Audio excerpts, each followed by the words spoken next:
internautes, c'est avec un plaisir renouvelé que nous vous accueillons dans le cadre de votre émission Complément du cours. Pour ce numéro, nous recevons encore une fois l'éminent professeur de philosophie, M. Maxime Kamfani, professeur de philosophie.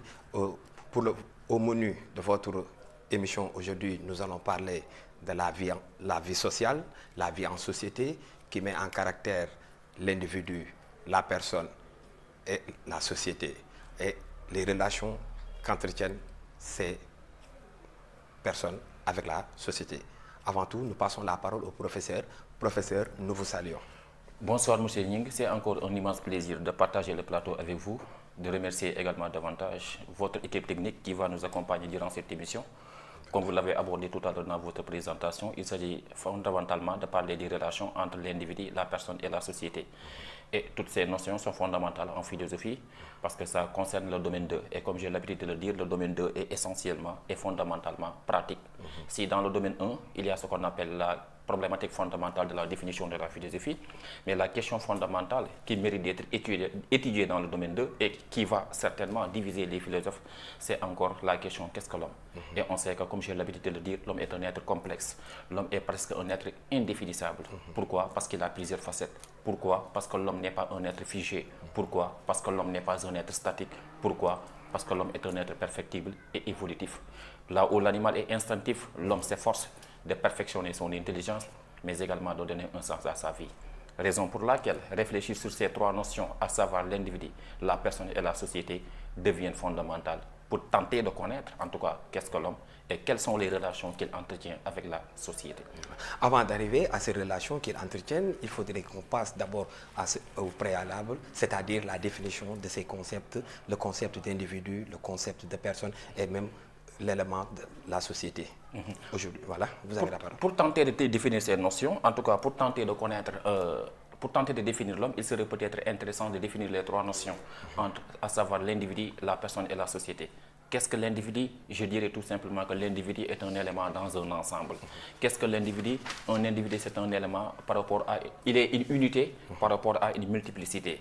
Donc l'individu, non seulement il est un élément dans un ensemble, c'est-à-dire une unité par rapport à une multiplicité, mais également l'individu est caractérisé par la singularité, l'individu est caractérisé par l'égoïsme, l'individu est caractérisé par une attitude en tout cas individualiste, mais également l'individu est caractérisé par ce qu'on appelle l'insociabilité. Or, ce que l'on attend de l'individu, c'est qu'il vive en société. Maintenant, une fois que l'individu est socialisé, une fois que l'individu respecte les normes, les conventions qui sont établies, légiférées par l'État, établies par la société, c'est dans ce sens qu'il devient une personne. Qu'est-ce qu'une personne? Je dirais tout simplement qu'une personne est un sujet de droit et de devoir, caractérisé par la sociabilité, caractérisé par ce qu'on appelle le respect des normes et des lois.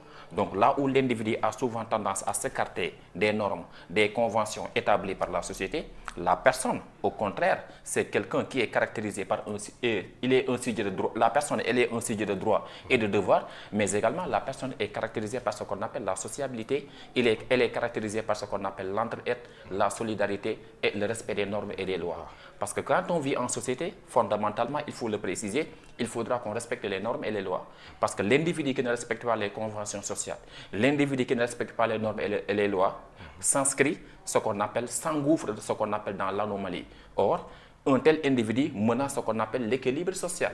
C'est la raison pour laquelle d'ailleurs nous pouvons comprendre Sigmund Freud quand il nous dit clairement que tout individu est virtuellement un ennemi de la société. Qu'est-ce que cela veut dire concrètement? Parce que l'individu, je le disais tantôt, il est caractérisé par ce qu'on appelle l'insociabilité. Il est caractérisé par ce qu'on appelle... il a une attitude qui semble ne pas respecter les conventions et les normes de la société. Et quand on vit en société et qu'on ne respecte pas les normes et les lois de la société, on devient une menace, on devient un danger pour l'équilibre et pour la cohésion sociale. C'est la raison pour laquelle vivre en société nécessite fondamentalement le respect des normes et des lois. Vivre en société nécessite fondamentalement ce qu'on appelle le respect des conventions et des lois, des prescriptions qui sont établies dans la société. Parce que tant que l'individu ne respecte pas les normes et les lois, soit il devient un marginal, soit il devient un déviant, soit il devient ce qu'on appelle un hors-la-loi. Permettez-moi d'ailleurs de préciser qu'il y a deux formes de déviance. Il y a ce qu'on appelle la déviance positive et ce qu'on appelle la déviance négative. Un exemple de déviance positive. Par exemple, les intellectuels engagés qui dénoncent les injustices faites par l'État on peut les qualifier comme étant des déviants positifs. Les prophètes également, ils sont des déviants positifs. Pourquoi est-ce qu'ils sont des déviants positifs? Parce qu'ils apportent un message qui vient de Dieu, certes, mais ce message semble ne pas être accepté par leurs congénères. Ce message semble ne pas être accepté par leurs semblables. C'est pourquoi les prophètes, les écrivains engagés, en tout cas les rappeurs engagés, si vous voulez, les musiciens engagés, les activistes, on pourrait les appeler comme des déviants positifs. Déviant négatif maintenant, un des déviants négatifs, comme son nom l'indique, c'est quelqu'un qui vit à l'écart, en marge de la société. Quelques exemples de déviants négatifs. Par exemple, l'homosexuel, excusez-moi du terme, peut être considéré comme un déviant négatif.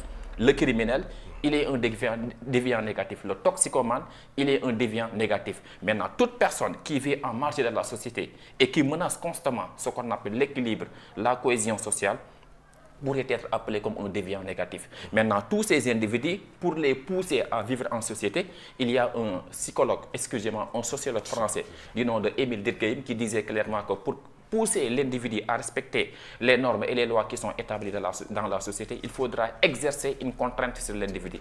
D'ailleurs, qu'est-ce que la contrainte? J'appelle contrainte une force physique ou morale qui s'oppose à la liberté.